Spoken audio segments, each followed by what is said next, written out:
يا اسطى خش نام يا اسطى. يا اسطى خش نام، محدش ولا بيفكر فيك ولا عايز يكلمك ولا مهتم لامرك. خش نام يابا وارحمنا. احنا طبعا كلنا سعداء باللي حققه المنتخب المغربي، وكلنا سعداء بالنتيجه اللي وصل ليها المغرب وهو الوصول لدور الثمانيه. فكان كل العالم كله امبارح بيتكلم بالمنطق ده، وكلنا زعلانين على 6-1. فيطلع الكابتن اسلام الشاطر انا دي فرصه، طب اجي مره ثانيه. لا انا ما صدقت. حاضر.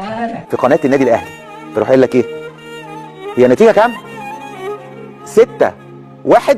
يا رب ارحمني بقى، عجل بامري عجل بامري عشان خلاص انا خلاص.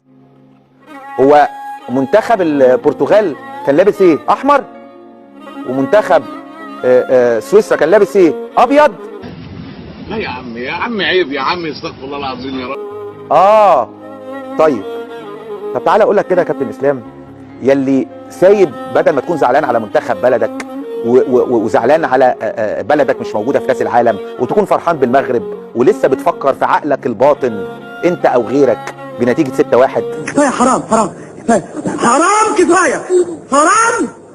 تعالى اقول لك نتيجه 6-1 دي كان هزيمه مصر من منتخب غانا في الماتش المؤهل لكأس العالم في البرازيل في 2013 او 2014.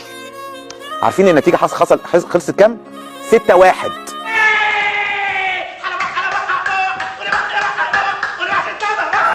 تعالى يا كابتن اسلام، عارف مصر كانت لابسة ايه في ماتش 6-1 في غانا؟ كانت لابسة احمر.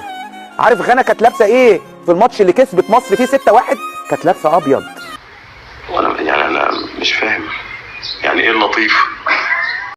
عارف النتيجة التشكيل بتاع منتخب مصر كان مين؟ كان 9 من الاهلي. كان كابتن شريف اكرامي، لا يا راجل، كان كابتن حسام غالي، كان كابتن ابو تريكه، كان كابتن حسام عاشور، كان كابتن وائل جمعه، كابتن احمد شديد قناوي، كان كابتن محمد نجيب. والله، وكان معاهم محمد صلاح والنني.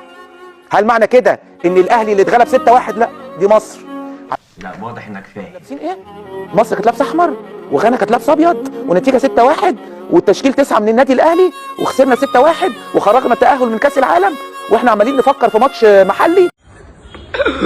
انت عيل بيضان والله بيضان.